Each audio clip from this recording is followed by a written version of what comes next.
in my last video, I told everyone a little bit more about myself, and today I've got Jeremy here, we're gonna be doing some videos together as well. So I figure it's time for him to introduce himself. So, Jeremy. Hi. Oh, and this is my partner. He's not just some man. Really? I'm a guy that knows some headlines. If anything, this is his house, and I didn't just break into someone's house.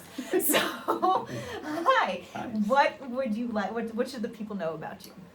Well, let's see. I grew up in Jersey City, New Jersey, around there. I'm the child of an immigrant from Cuba, my father, and my mother's parents come from Eastern Europe. That's actually the Ukrainian heritage we share.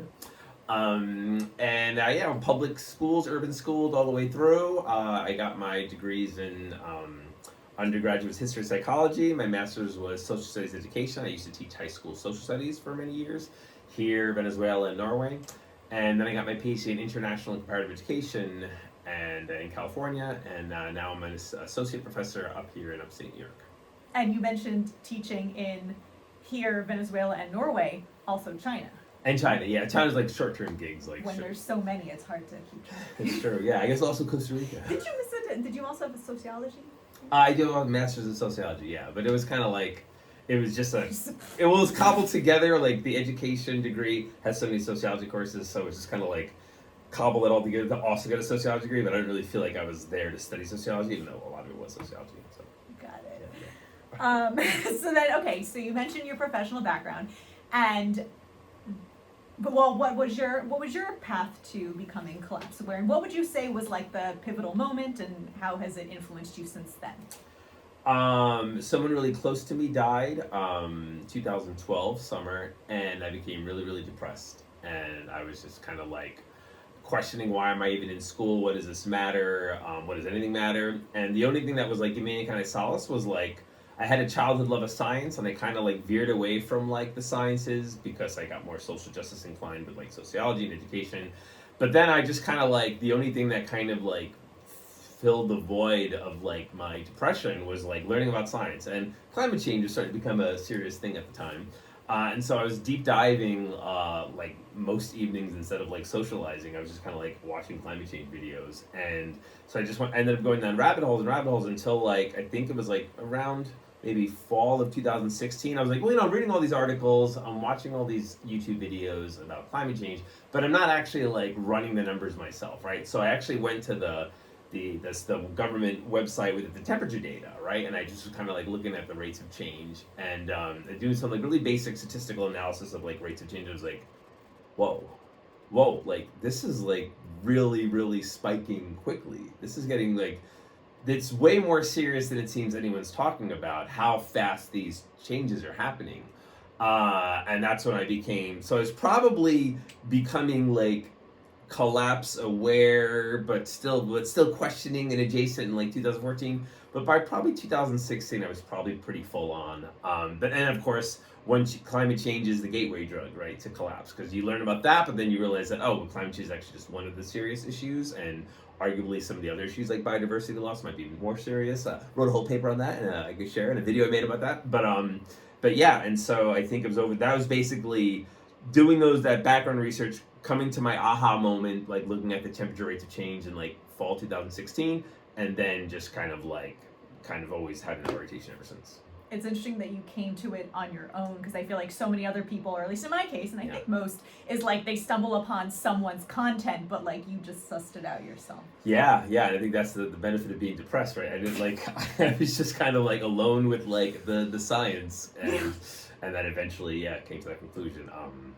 It's also, you mentioned questioning like what's the point of all this, the degree and all that kind of stuff, and that's the data that I came across. That one study, it was, I think, Lance, I forget who did it, but it was like a lot of youth, like over half of them right now are questioning what's the point of the education, what's the point of the career, and I wonder how much solace it could potentially, not that many professors are out there explaining this stuff to them, but whether learning about this would actually bring a little bit more like meaning, or at least sense making to them, and bring a little more relief if they could. Yeah, so like when I used to teach about climate change, and then I'm not a climate change professor. I teach kind of education courses, race, class, gender studies, international education. But I always kind of infuse environmental, even when I was a high school teacher.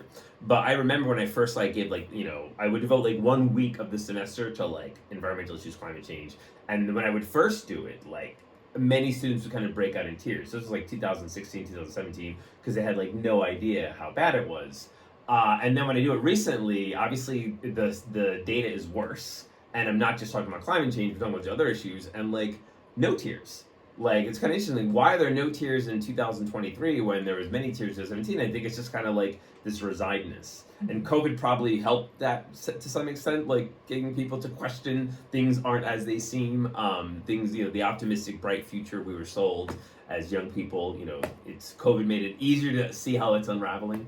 And so I think just kind of that observation that there a lot of young people are more numb to it and therefore they're not as impacted. Maybe they also can't avoid the headlines, even if they're not seeking out the headlines. It kind of infuses through TikTok or other places. It's hard not to hear a little bit about it. It's also hard not, even in we're upstate New York, look at this summer, we're dealing with wildfires in New York and New Jersey, right? That's generally not, that's something we thought we'd be in a climate safe zone and maybe have to think about, 20, 30 years from now. We're already thinking about it. So I think there's that.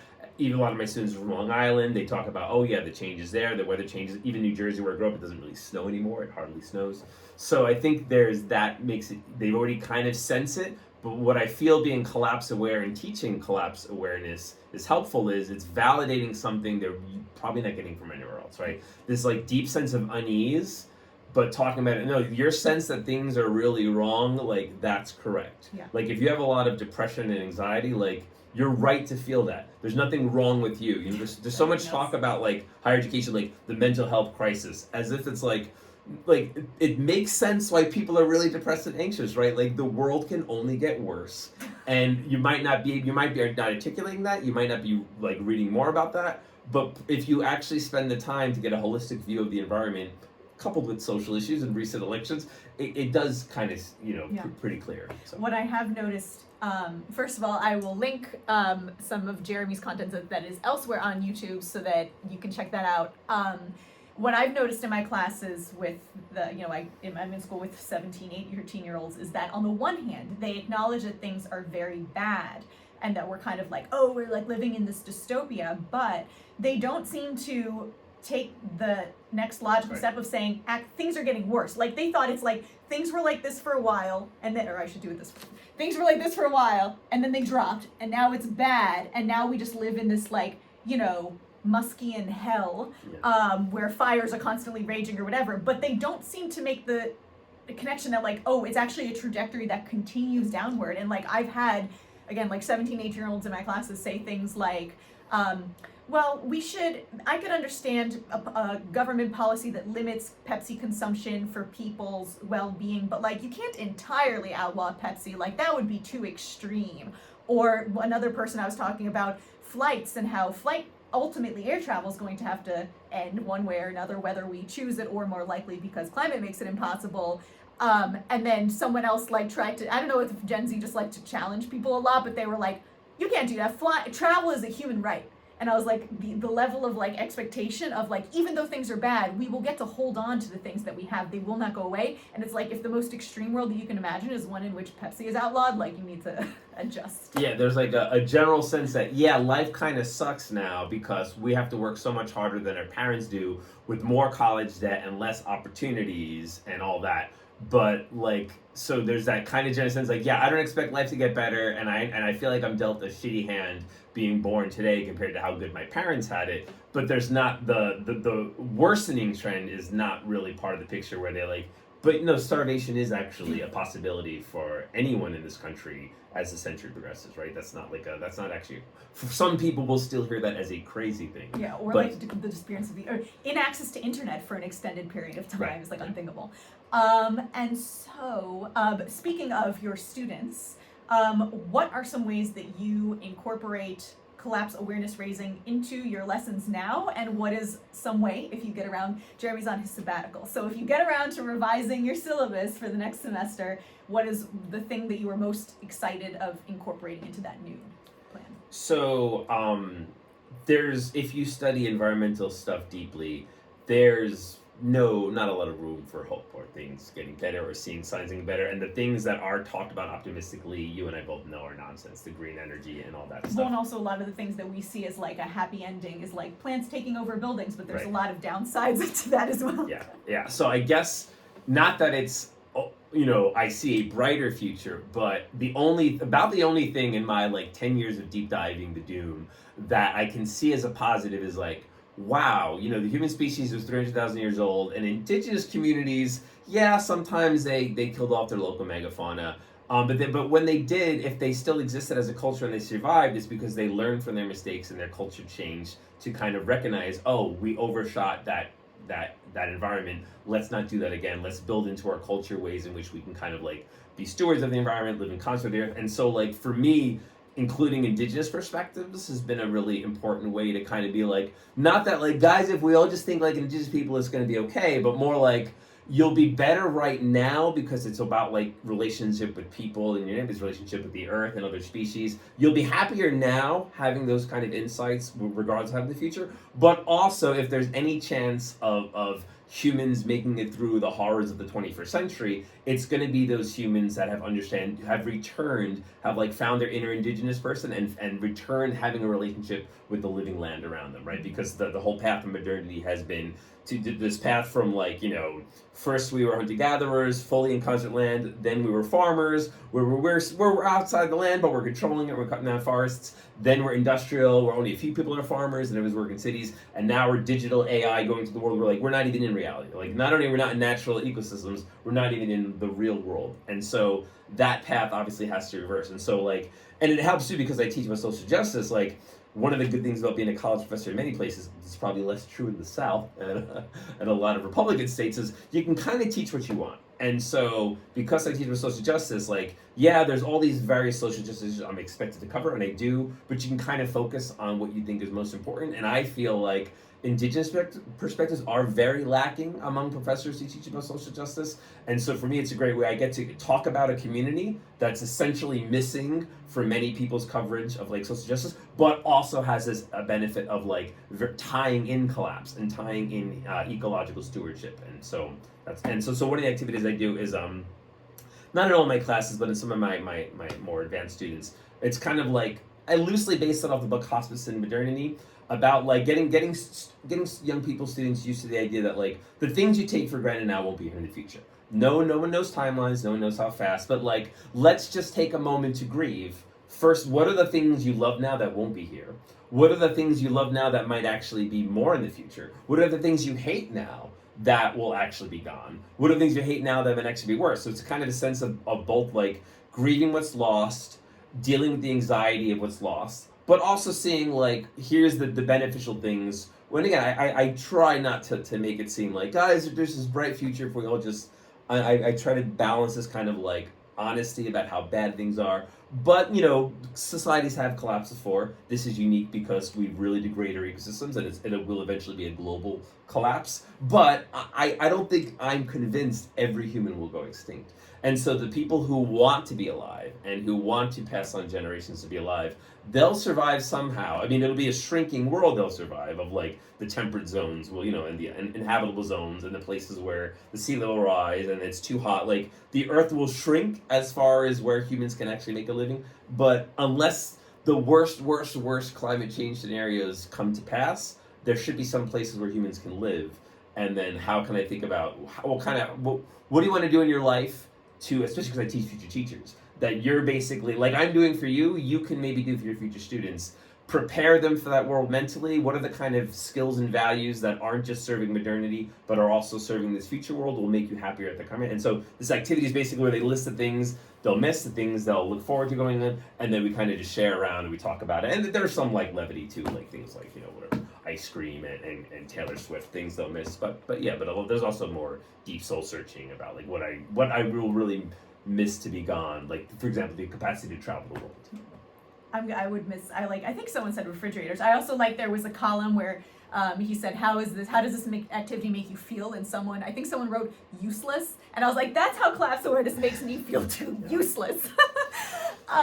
And Even with all the farming, and she Well, I'm comes getting home every day started with a on new it. fun fact about like this garlic seed and this plant seeds and sterile soil versus very like fruitful soil. And so it's not my experience of her being useless, but I can't challenge that always. And so yeah, the book Jeremy mentioned, it's Hospicing Modernity. It's probably one of my favorite out of the like 20 that I read in the past year. So I'll put a link to that. She also, the author, Vanessa Machado de Oliveira has another book coming out soon, I've heard. So I'm excited for that. Hospicing Modernity. And then you also, you show them the book or the video There Is No Tomorrow, although that one hasn't been updated eventually. So do you know anything else that you would want to change about what you do when you go back to class? Having this year off, I'm hearing a lot from even professors who were either pro AI or neutral AI to be like, oh, it's just a nightmare now. Like, it's a nightmare dealing with it and just so much assignments and you know. So I feel like I've been able to skate past by not, but I'm going to probably have to very forthrightly change the course so that I'm going to do much more writing in class. Okay. And to avoid the idea of like using AI outside class and monitoring that and trying to catch that and all this stuff, and just actually building in class time that idea, and I could do some things like some presentations I might do flipped, so like a lot of the environmental presentations that I've done and like racism presentations doesn't always have to be a class presentation. I can have them watch that at their own video, which is also more inclusive because they can watch it at their own pace, but save more of class time for discussion and writing. So that's kind of like. But yeah, as far as other, I mean, I won't be teaching again until next September. So I've been focused more on research right now. But yeah, come like May, June, I'll start thinking more about like what I'm gonna do differently as a teacher. I constantly like to suggest things that Jeremy should incorporate into his syllabus. And then it's this fun game where then he replies back and says, Andrea, that's not even close to what I was hired to teach. There is a limit to how much I can incorporate. And I say, hi, you're silly. Yeah, and so I'm always, another thing, we slightly differ on like the timeline. You seem to be now getting more. Well, being that I've been like deep diving the Doom for like, 10 years more, I think people new to the collapse might sense things are imminently about to fall apart because you suddenly realize I had no idea all these different aspects were so bad, especially environmentally. But like I'm always surprised, like, oh no, it seems like the system's still kicking. It's still kicking. So a common joke we have is like where I'm very torn. Okay, so I constantly say, come on, 2 more sabbaticals. We get college professors that are tenured. We get a sabbatical every 7-8 years. And so 2 more would mean like I think reasonably I can expect that. I don't think anything beyond that is remotely possible. But I'm not assuming that. It's a hopeful that I could have 2 more sabbaticals. But I'm torn because like on one sense, like yes, it would be great to still be able to do this work. I love being a professor and travel. We can talk more of that and all the things that are like and food reliably being around, nutritious food from different parts of the world. But I'm also very much aware that every year the system still exists. Like we're just wiping out more of the community of life. And so it's this kind of balancing off this selfish, well, as long as modernity continues, my life will be more comfortable and I'll have more capacity to have a rich life interacting with others and the affordance of technology. But I'm also saying, like, as long as modernity continues, there's no way we'll really be able to do serious restoration of living ecosystems, right? Like, we'll do little things here and there. We're big composters and, I'm a big fan of rewilding, but like as slowly more people become aware of the importance of regeneration and doing those things, it's not at all offsetting the growth of industrialization and everywhere else. And then even in this country, right? God knows what's going to happen in the next 4 years, how much more doubling down on industrial modernity will be happening. So I'm torn, but yeah, it's kind of living in those 2 worlds, I guess. Speaking of how many more sabbaticals, which is really an interesting question of like the complexity and the inability to predict things because there's so many things that having, that your job and everything would, so many things holding it up and kind of what has to break for that to go away. But also there's this saying that it's like, to plant a garden is to have faith in tomorrow, or is a sign of faith in tomorrow, and so then, Audrey Hepburn, I believe. Yeah, and so then I've said to plant a fruit tree is a sign of faith in 1 more sabbatical because it takes that long for the tree to bear fruit. So speaking of other countries and stuff, let's move on to your travels and country collecting. So what would you like to tell people? How many more do you have left? What's coming up? And I think people would, since no one, I don't think a lot of people have necessarily heard you say this before, there might be people in the audience who are like, he travels a lot, so give your defense. Yes. So when the climate tribunals comes, I will no doubt be found guilty for being a kerosene addict. And so part of it, and I'm sure some environmentalists would call this a rationalization that I still fly when I know the climate change is, but I do believe if the oil is accessible, the oil is going to be used, right? We're going to use the oil. And so am I using a little bit more to fly? Sure, but as long as oil is a globally traded commodity, like the oil is going to be consumed in some form. And I can think of a lot more harmful ways we use oil, especially thinking of the military. It's like it's a trade-off between like if you think we're going to stop using the oil, you might want to be part of the team that leaves it in the ground. But if you think like I do that we're just going to use it all, I almost would like to know I'm starving that oil from like future militaries using it to kill people. May I also have an analogy? Sure. So I've thought about this, and so at my eco village, there's a rule where for each cluster of houses, they're limited to 2 outdoor cats because outdoor cats kill all the wildlife around and hunt all the birds and whatever. But actually, if the people in our neighborhoods don't adopt those outdoor cats, like the cat shelter still exists in town and it probably is no kill or whatever, so somebody's gonna eventually adopt those cats and they're still gonna get out and kill all the birds and the chipmunks or whatever. And so actually, by not allowing anyone within our neighborhood to buy them, all you're doing is ensuring that like someone else who maybe who lets them out more often or doesn't make them wear a bell or whatever, those people will buy it instead. And so like the same amount of damage will get done, and all the changes is like whose name is on the list as the one who has purchased it. You can sense here the critique of Animosity. the EV, the little teaser of the critique of EV living. It goes so deep. Okay, anyway. So Where you going? and so I think the question is like when you use oil, like what do you use it for? Like I like to believe that I'm making connections with both through my travels abroad and also because I usually teach about it and I get to teach about the cultures. But I also, as a collapsitarian, like I see the world of global travel ending. And I guess, a climate change specific environmentalist might say like the value of that interaction with people in Comoros is not worth the little bit of kerosene that you use on that plane. But I would say like, since I believe we're heading towards an age in the not too distant future when essentially most people won't have access to travel, right? The rich and governments will probably, as long as there's still some diesel and kerosene, they'll find ways to travel, but most people won't. And so like I say the way is preserving the world community of like, here are my impressions of this place you probably never heard of, but the experiences I had there, here's some pictures while pictures still last. And then what can we learn? I had this great experience there about like how the indigenous people in that country handle this crisis, like here's how this might be relevant to education, right? So that's my own call to rationalization if you want, but I find it meaningful and a good way to spend my time. But yeah, so travel, I've been to, depends on what you count as a country visit. I used to be on the strict end.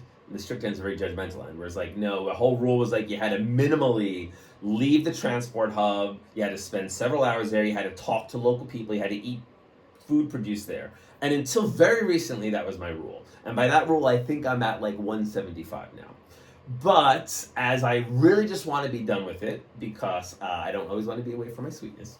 But also, I'm afraid to be, the trapped abroad or the cost of flights, or I just also want to move on with my life, right? There's the other things I want to do in my life besides travel, and I want to get to 193 and just get it over with.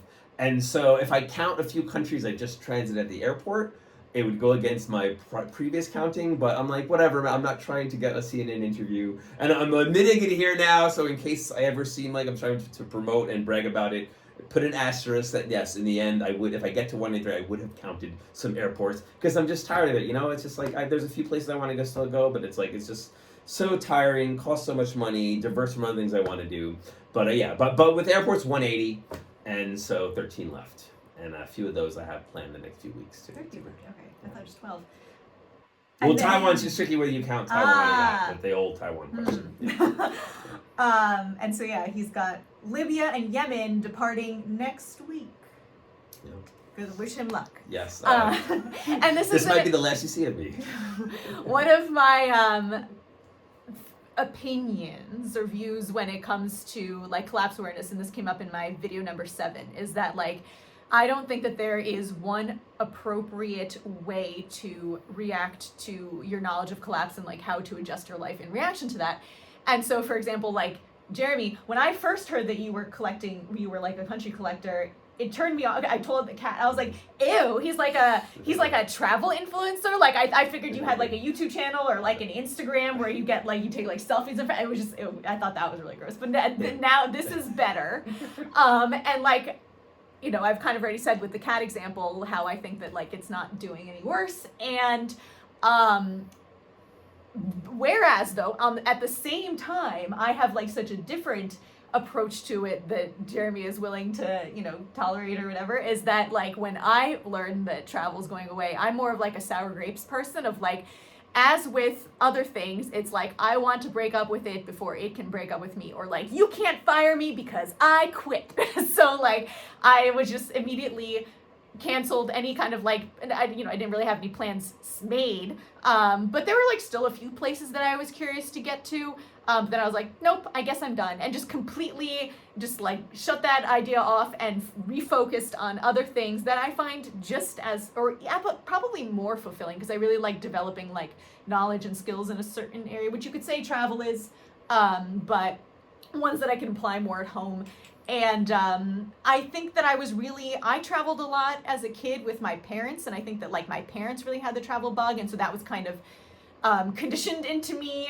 And then once I got in tune with like what I'm like as a person, I'm like, I like routine. I actually like predictability and being able to like invest in progress. But what I mean is like personal progress, which, as Jeremy is now kind of like acknowledging with his thing, it's like, it's hard to do to have things that require routines or sustained effort if you're constantly going away. So that's that. Despite all that, she loves Turkmenistan. I did she love Turkmenistan. loves Turkmenistan so much. We went to Turkmenistan this year because I figured, okay, let me just like, I wasn't employed, so I was like, I'm never going to be this free again in my life. And he had a few left. Now the ones that all the countries has left are like dangerous ones. So I was like, okay, Turkmenistan and Seychelles. Okay.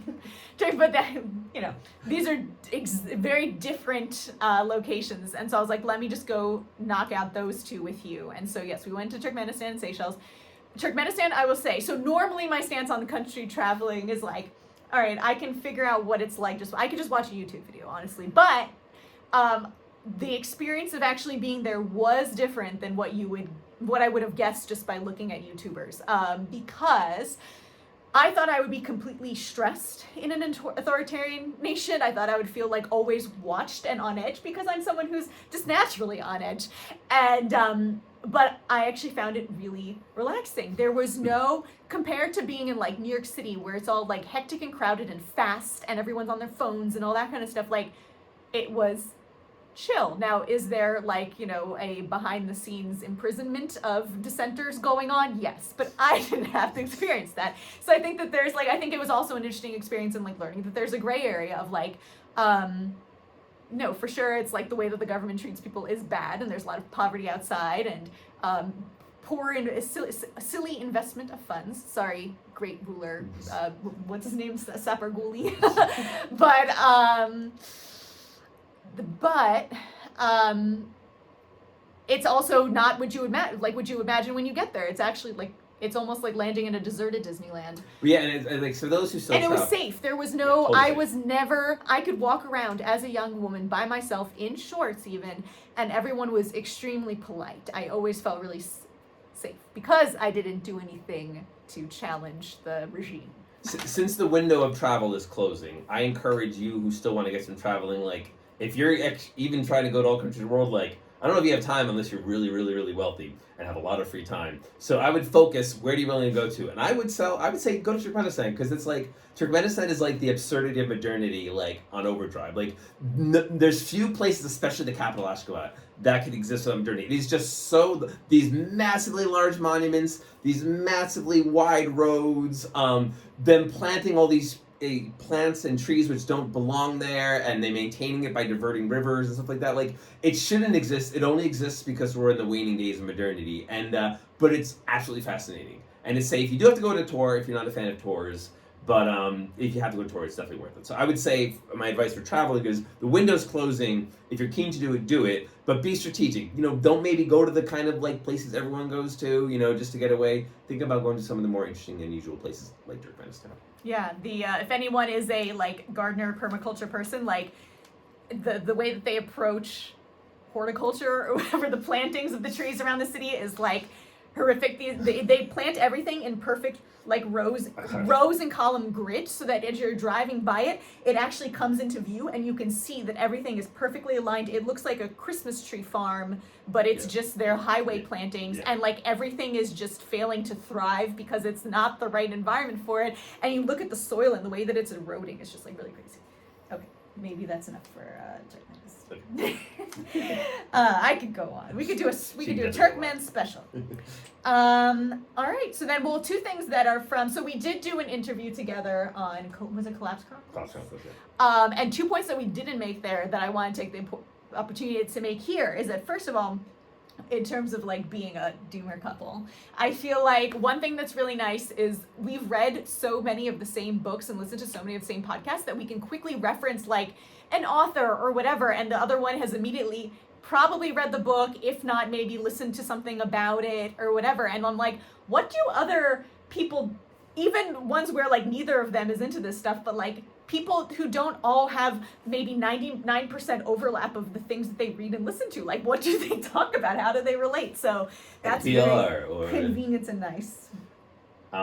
So she's and she's occasionally resistant though. Like if we go through this ritual, I'll be like, you should really read Ishmael. So the guy's like, no. I'm like, no, but I think you really like it. Like, no. And then 2 weeks later, I decided to read Ishmael. It's great. So who knew a psychic gorilla could be that great? There's a lot of there's a lot of books like even Catton's Overshoot. Where I was like, well, I have a sense of what it's about. Like I've read all these other books and things, and I could tell you what what the Wikipedia says on it. But then like you read it, and there's like 10 quotes out of the entire book that I'm glad that I read it just to see those, because they just articulate things so well.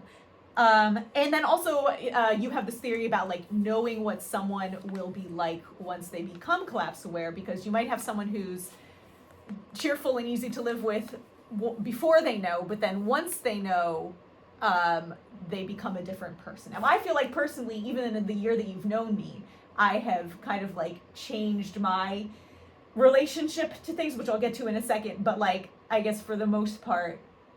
Right, you change your relationship with like, especially with activities and stuff like that. But it was comforting to know you already like see what's coming, and you've already kind of wrestling with that anxiety and terror. And the fact that you can generally go about your life still pursuing things, like you're still learning, you're still keen on learning, you're doing really well in school, more well than you probably need to be doing.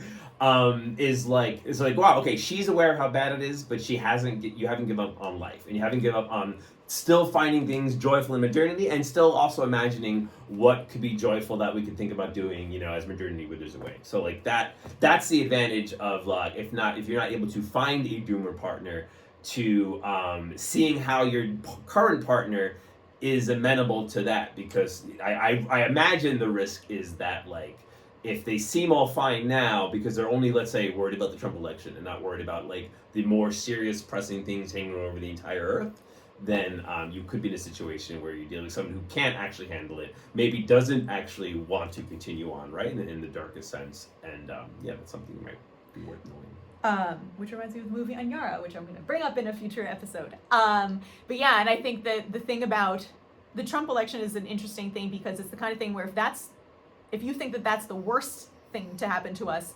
what's convenient about it is you could believe that it'll turn around. Like next election, we could just elect all people who are on whatever. And 4 more years, and then and then things could be on the up and up. But versus understanding that to a certain degree, a lot of things are set in stone, that it's going to get worse. Yeah, Trump will be absolutely monstrous to the environment, but all of American presidents and our cultures have been absolutely monstrous to the environment. He's just more monstrous, and if anything, he'll maybe speed it up a little bit more, but there's a lot of damage we're already reckoning with, regardless of what he does. And speaking of the news and how we approach collapse and stuff, one of the final things I thought to talk about was how, like, right now, I am grappling with the question of like, do I want to continue reading the news carefully? So like I usually like and partly this is just like a compulsive thing for me, but like because I don't have Facebook or whatever, when I'm feeling like twitchy and I need to just like, my mind wants to like scroll something, I will habitually pull up Reddit collapse and just look at the stories. But then with the, you know, recent dealing with my blood pressure and stuff and just feeling a little bit more emotional in recent weeks, I was like, you know, maybe I'm just seeing too many of these headlines, and there's specific types of ones that really upset me. And it's like, I already know where this is all heading. I'm not like in denial of it. I just don't want to be aware of it every single day, because I think that only on net, that has a net negative impact as opposed to being useful at all. So why should I make myself feel bad if I've already kind of like gained the takeaway and have nothing more to derive from it? And it's just kind of like these predictable headlines, which like there was one Substack that I follow called Animus Ramblings. He did a post about how like at a certain point it gets tedious because you're like, okay, which animal am I going to find out is suffering today? Which country is suffering a shortage of what or something? And so Jeremy, though, because of his career, has to remain, keep scrolling. So, Jeremy, what are your reasons for? So yeah, I might eventually write something about this formally, but this is just something I scribbled. So one of the toughest things to deal with as a collapsitarian is like, how fast are things going to fall apart? Like, do I buy the farmland now, or do I just save up money and learn the skills first and then, you know, wait for the good deal, right? And so paying attention to headlines is a way of kind of like getting a sense of the rate of change if you actually want to make any kind of adjustments in your life, towards your loved ones, towards your community, about getting ready. Like it kind of informs that. Retraction. So I'm gonna go on record. There was this thing I've written in a paper. Many people wrote in papers about like 80 to 85% of the biodiversity in the world is preserved by people living in like indigenous held land and stuff like that. And then recently there's like paper came out that like, well, there's no actual like study which came up with that number, right? And so no, it's kind of a thing that like maybe someone once said and it just kept getting repeated. And so like I still do think strongly that indigenous communities are better caretakers of land for the most part. Obviously there's some times where like, you know, if the mining company poison their river and they can no longer fish in their river, some of them might have to go work in the mines because they're not able to actually sustain themselves like they used to, right? So like I get that, but I do think generally like we can learn a lot from indigenous communities how they manage the land. Nobody's perfect, but just knowing that specific fact, like if I'm going to be talking about this in presentations or writing about it, like I gotta stay in tune to these things so I don't, you know, say something, because that could be the kind of thing like, oh, I actually heard that was not true, so everything you're saying about indigenous communities must be nonsense. And so you kind of gotta be on top of the retractions. Replacement knee-jerk for scrolling Facebook. So like, yeah, if you're just a person that's distracted by things, like, I mean, yeah, it can get you depressed learning about the next species going extinct, the next ecosystem collapsing, but there's a lot of equally depressing, meaningless stuff on social media, right? So if you're gonna allocate any of your minutes to looking up stuff, like, at least you're informed, right? And you know, occasionally, like you shared me recently the Hopium study, which says that actually pollinators and plants were kind of sometimes mismatched. You want to say about Yeah, that? I'll explain it. So I was looking this up for a paper for school, and not that it's like, oh, great news, everything's fine, but basically there is so what's happening as a result of climate change is plants are blooming sooner. I think we've all like seen that. But the thing is, as it was, plants were actually blooming a little bit late in terms of being synchronized with insects and pollinators. So the fact that it's kind of like bumping up their pollination date, there is going to be a point where it goes from being behind to being actually optimally synchronized or better synchronized. But then of course the problem is that certain ones are already blooming way too early and getting affected by frosts. And as climate change worsens, then the like coming into sync is going to continue to move out of sync. And all the bad news, but there is that one point of like, I think it's like important when you're throwing out factoids to not be like, oh, as a result of the shifting and the loss of synchronization of all the processes with it that are seasonal, it's only leading to mismatches. And it's like, no, there's some evidence that it also leads to matches. And I think that's important to avoid being like the boy who cried wolf. Like if you get caught missing that little small print, Right. then people have reason to not take everything else you say seriously. Of course, stay tuned for this study also being retracted maybe in the future. But yeah, I think that's, if I have any criticisms of some doomers, maybe any doomers, it's that like when you have a catastrophic worldview, it's like, God forbid anyone says anything positive is happening everywhere, which, because you just want to like fully embrace, no, I want to keep it simple, everything's dying, everything's fucked, nothing could ever get better in any way. And therefore, that might actually blind you to see, like, I'm not trying to say that this pollinator study suggests that things are going to be all right, but I'm just like, it might mean that a few ecosystems do a little better than we would have thought they would have done in the current climate of how we're destroying the earth, right? And so it's like, it's a way to kind of be like, stay honest to like, yeah, everything's getting worse for the most part. There are occasional exceptions, be honest to those so that you don't just simply dive down in the worldview, always taking the negative interpretation of everything. Remind yourself perspective matters. Yeah, and so like for me, staying in touch with like the doom headlines, and again, I want to make it too, I don't really do this often. It's like usually a morning ritual, maybe like someone will send me some stuff, I'll do a little, social media scrolling. I definitely don't think you should do it a long time, whatever your profession or not, but a little bit, is it reminds me, let's say I was going to invest a lot of time, I forgot about collapse, and I was like, oh, that'd be a really prestigious grant to get. So I'm going to spend a lot of time to get this grant because it's going to be, it's going to offer these opportunities. Then I might be like, wait a second. Is that really how you want to spend your time when you could be spending your time with loved ones, when you could be spending more investing in teaching and real relationships and let go of that prestige thing? So like the doom headlines is a way to kind of remind you, yeah, all that's like, if you got too caught in modernity and you forgot about collapse, reminding it's going away. Be more mindful of how you use your limited life minutes. Which I bring up in one of my posts that starts with 7.2. Post 7.2 goes into like deathbed regrets. And I think that like basically it's reminding yourself to like of those things and like what really matters. Yeah, and so I guess the other 2 points would be gradual grief. And so like if you say like, I'm not gonna look at headlines, I'm gonna look at headlines, and inevitably like some headline's gonna come your way or someone's gonna make a comment at a party, eventually it's gonna happen. And if you weren't kind of generally staying in touch with it, you can get a lot bigger shock and you could have like a total collapse moment in your own personal life because you weren't letting it kind of gradually filter in, gradually drip in like how bad things are. So it's kind of a way of just kind of like not avoiding the shocks because you're kind of like getting exposed to it slowly. Or like telling yourself, like if you're someone who wants to believe that you're going to be able to travel for many, many more decades, and you tell yourself that until the day that you go to book a flight and you can't, like that sudden. Yeah, and I think, and so again, the last point would be we're both fascinated for the future, even if as the future becomes darker with more suffering.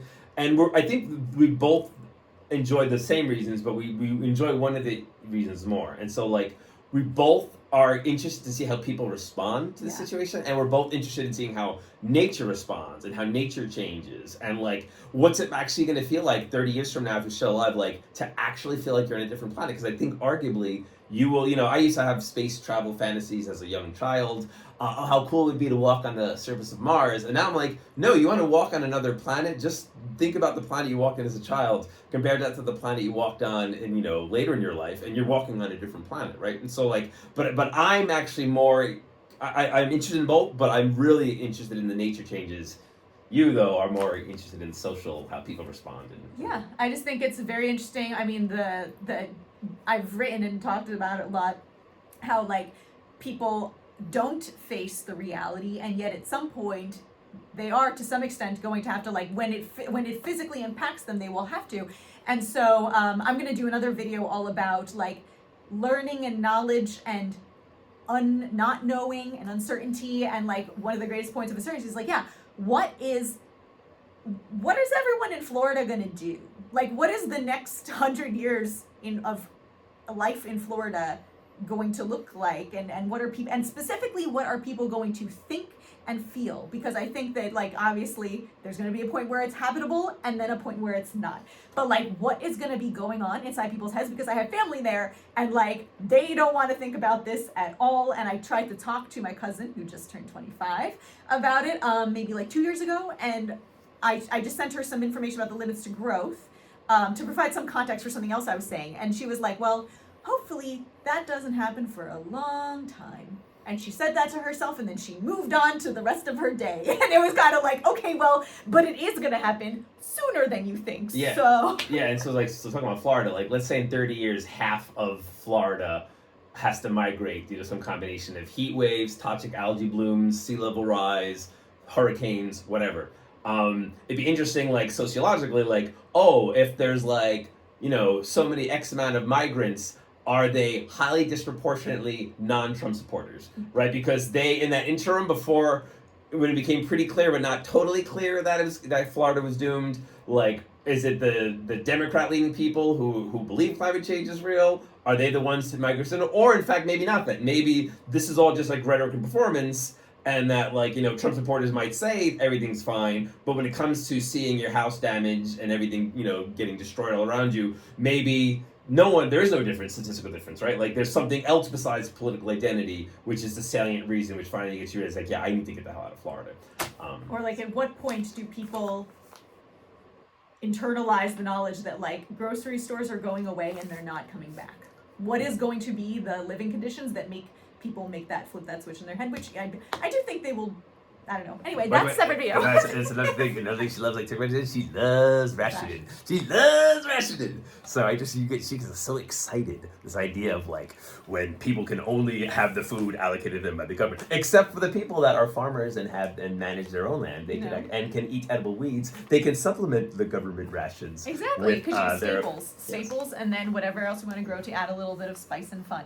I just want everyone to be able to have like healthy whole foods, and so the fact that all of our so many grocery store aisles is just like processed junk in multiple layers of packaging that is only cheap because we subsidize, you know, the corn and everything. And so like if we could just, when that goes away, that'll be a nice thing. And of course it's going to come with a lot of bad things too. So by like dream scenarios though, that you like hand out a crate of like really good produce that I would get anyway from my CSA for everyone. That's just, it's more about access for everyone to reliable, healthy food. Yeah, one can also wonder how much of the craziness going on in our country now is so few people are actually eating real food, Yeah. right? And that probably has all sorts of ways that screws with your head, because you're eating stuff that like your microbiome is not able to process and doesn't want to be able to process. Yeah. So yeah. All right. Anything else? Any other? If anybody has any questions, obviously drop them in the comments, and Jeremy will respond. But we will have him. He'll be back. I'll be back. Yes, looking forward. Thanks for having me, sweetness. Thanks. You're welcome, Jeremy. Till next time. Hasta luego. Bye. That's a little bit weird. Why would you have a jacket on your front? Because it says Ukraine. Right. Yeah, figure out what that. Okay.